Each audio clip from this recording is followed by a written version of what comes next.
Big Black Cock declines to respond to allegations its own disinformation fact checkers are spreading disinformation. Wow, who could have predicted this? It's almost like all the time Snopes was busted being biased, huh? Nobody ever saw this one, Kuman. Dude, the Big Black Cock has failed to respond to allegations of spreading fake news on its new disinformation division's flagship podcast, Mariana in Conspiracy Land. The Big Black Cock was given several opportunities to respond to allegations of fake news, but at the time of writing has not. They're probably looking to see if they can scrub it before they talk about it, because I wouldn't put it past them to scrub it and then pretend like they never said it. So the claims concern alleged fake news spread by disinformation social media correspondent Mariana Spring about the former UKIP MEP candidate and host of Lozier's podcast, Carl Benjamin, aka Sargon of Akkad. In the very first installment of Big Black Cock Radio 4's Mariana and Conspiracyland podcast, which detailed the supposed radicalization of people in the sleepy town of Totnes in Western England, Spring falsely claimed that Benjamin's YouTube channel, Sargon of Akkad, is currently suspended by the platform. It's not. He's just not actively posting to it, or I think he turned it into like he turned that channel into his like Warhammer channel or something. I mean, although the British conservative political commentator is currently more active on his Lotus Eaters channel, his original YouTube channel is not blocked and is still occasionally used by Benjamin. The channel was reportedly demonetized by YouTube in current year -4. That's right. He was demonetized. He was never suspended. Or if he was suspended, it was like the same time I was suspended, the same way I was suspended. Yeah, he got it back. Now, Spring then claimed that Mr. Benjamin had traveled to Tunis as part of his campaign for the European Parliament in current year -4 with former Breitbart editor Milo Yiannopoulos. Though Yiannopoulos did appear with Benjamin in the town of Truro during the campaign, the 4-hour live stream of the event in Tunis filmed by Benjamin does not show Yiannopoulos at the event in question. Wow, just busted in lie after lie after lie, huh? The Big Black Cock's disinformation correspondent went on to interview a Green Party councillor in Totnes, Georgina Allen, who claimed that a year after the pandemic, Mr. Benjamin returned, at which point she claims half the people who previously protested against him during a UKIP campaign are now with him because they have been recruited into his way of thinking. Oh, let me guess. Your guys' Nazi lockdowns may have convinced people that, maybe who we thought are the Nazis weren't really the Nazis. So, however, Mr. Benjamin firmly denies he has ever returned and does not appear to be any corroborating evidence online of him making a second appearance in the small town. Oh, that's even worse. Yeah, so this disinformation propagandist is literally giving a platform to actual disinformation spreaders and isn't fact-checking them at all. This is great. So the former UKIP candidate also denied allegations made by Spring that he had made struggle snuggle threats, which, as he noted on his Low Secret podcast this week, is a criminal offense in England and therefore would have resulted in criminal charges if police determined he had made such a threat. Yeah, good point. If you claim I did this thing is a crime, literally. So if you could prove I did it, get me arrested then, bitch. That's the correct response. So it is likely that Spring was referencing a controversial joke made by Benjamin about Labour MP Jess Phillips, where you said, I wouldn't even struggle snuggle you. Yeah, that was funny. So yeah, he was just making a point that it's always like the most unstruggle snuggleable women in existence are trying to go, oh, I'm just so scared to walk home. And he was just making the point, like, nobody looks at you that way. And then now she's pissed because it's like, well, yeah, that's basically the response. So tactics, as the joke may have been, there was a police investigation. No charges were ever brought forward. Dude, let me get this straight. He got investigated by the police for saying he wouldn't struggle snuggle him or someone. Really? So if I were to say, I'm not a rapist, I wouldn't struggle snuggle anyone, that means I'm going to be investigated now? Like, apparently that's a threat?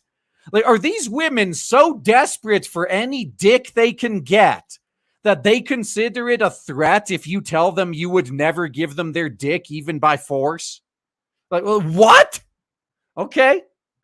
Benjamin also refuted claims made by the Big Black Cock verified correspondent of engagement with white supremacists, an assertion that she did not support with evidence in her podcast. The Lowe's Eaters host said that in response to alleged disinformation spread about him, he had filed complaints with the broadcaster regulator Ofcom and the Big Black Cock. Good. This is how you fight back. Use their own systems against them. If they implement all these systems to stop disinformation, then use it when they're spreading it. Like, for that reason, I said, I hope that Musk actually puts Twitter back in that EU disinformation program just so he can start the fact-checking EU politicians whenever they're caught lying. That would just be so hilarious. So in a statement provided to Breitbart London, Benjamin said, I'm rather shocked about all this, to be honest. Not that the Big Black Cock would lie about me or anyone else, but about the scale and brazenness of the lie. Usually they lie by omission, which allows them to use literal truths to tell an untrue story by excluding key facts, which change the character of a tale. 100% true. This allows for a degree of plausible deniability. It also allows them to claim they didn't lie because if you lie by omission, that just means you're leaving something out. So you could say, like, if it's brought to court, I didn't say anything that was a lie. It's not a crime to not say something, is it? However, in this case, they have completely fabricated an event for which there's no evidence. When I was on my MEP tour in Totnes, there were hours of video evidence. The protesters acted disgracefully while the regular folk engaged in rigorous debate. The Big Black Cock claimed I had since returned and had succeeded in radicalizing half the town. The second visit never occurred. I have not been there since, and there is no mass demonstration there in my favor, nor would they be radicals if there had been. The Big Black Cock has invented a boogeyman to sustain a fever dream narrative on the subject about which many reasonable people have many reasonable concerns. So he's basically their orange man, basically, huh? So I think they're doing this deliberately to invalidate their reasonable concerns by unfairly painting anyone who holds them as some kind of extremist. I don't think that's appropriate. First time? You just now noticed that this is what they've always done? The first step is actually getting things like hate speech to be a criminal offense. The next thing you do is label all of your opposition's talking points as hate speech. You see where this is going? You finally figured this out? So despite being accused of spreading disinformation on the very podcast meant to dispel disinformation, the Big Black Cock and Mariana Spring have failed to respond to multiple emails from Breitbart London. Rather than engage on social media with allegations from Mr. Benjamin, Spring apparently blocked him on Twitter and claimed her podcast had gained the attention of trolls. You mean people actually trying to correct the record? Yeah. Now, Spring, whose upcoming work is entitled Among the Trolls, Notes from the Disinformation Wars, previously broke down in tears during an interview with the Big Black Cock about her experiences of being trolled on the internet, including allegedly by Twitter boss Elon Musk. Oh, man. Yeah, if someone unironically brought that up with me, I'd be like, and you're a person I will never do any business with. The millennial Big Black Cock correspondent who cut her teeth on supposedly exposing anti-jab content has seen a quick rise through the ranks of the legacy media. Spring was listed on Forbes 30 under 30 media list for Europe in current year -2, and is now the face of Big Black Cock's verified disinformation unit. Well, I guess that calling it a disinformation unit is pretty accurate because all they seem to do is spread disinformation. Following the launch of the division, the public broadcaster received heavy criticism, with many questioning if the left liberal public broadcaster had the credibility to run a fact-checking project. Spring responded to the backlash by blaming it on trolls and said the comments on social media demonstrated the need for the Big Black Cock's disinformation division. Well, and I know from personal experience dealing with these far-left lunatics, like in their mind, all that exists in the world is unbiased media and far right media. There is no far left media. It's just unbiased media. They are incapable of seeing their own bias ever, because in their minds, like, they're not biased. They're just right. And if you disagree with them, you must be wrong. So in comments to Breitbart London, the head of Britain's oldest conservative think tank, Bow Group Chairman Ben Harris-Quinney said, using criticism to justify publicly funded investigations reads like a parody of a totalitarian regime. No, you have a legitimate totalitarian regime going on there. It's not a parody. It's a legitimate totalitarian regime.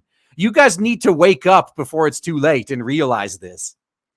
The fact that Spring and the Big Black Cock appear to have done this with no sense of irony or self-awareness of how inappropriate these approaches are for what is supposed to be an unbiased, publicly funded media institution shows how deep the rot is. Well, thankfully, they're not going to be around for much longer anyway, because I keep hearing that more and more people in Airstrip 1 are actually canceling their Big Black Cock licenses. They're just refusing to pay. So they're not going to have money for much longer. That's right. And to them, if you're wrong, you must be evil. Yeah, because they're good and they're right. Therefore, if you're against them, you're not only wrong, you are pure evil. That is literally how the far left see things. You're either one of them or you're literally worse than Hitler. Like, there is no middle ground. Man, they are going to really regret that mindset when the pendulum swings back and no one wants to even associate with them because they remember how they were treated under them. I can't wait. We're already seeing the precursor to this as all these corporations are cutting their woke diversity hire law or positions, jobs. And in the past, when one company cut their diversity department, they were just slurped up by some other woke corporation. But now they're all being fired. They have nowhere to go. Like, this entire job is rightly disappearing.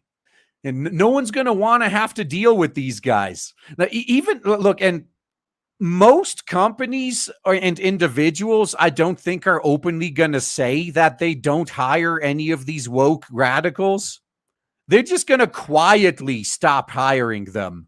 It's like I say, you have to avoid hiring HR ticking time bombs. But you can't say that you're not hiring HR ticking time bombs, because if you say that, then they can sue you for discrimination. So the key is to not hire HR ticking time bombs while not saying that that's what you're doing. And I think that's what most of these companies are going to do, is they're just going to quietly stop hiring far left lunatics, and they're just not even going to address it. So you're going to have a lot of these guys just out in the cold wondering what's going on. And I'm just going to point and laugh. Yeah, if this is how it's got to be, then that's fine. We're not the ones who wanted it this way.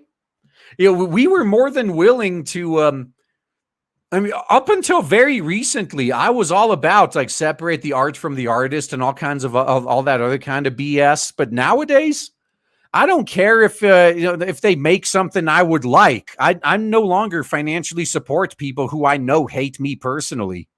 No, sorry, I'm not. I'm never going to give you my money. Go fuck yourself. You've made it clear over the years how much you hate me personally, so I'm not about to pay your bills.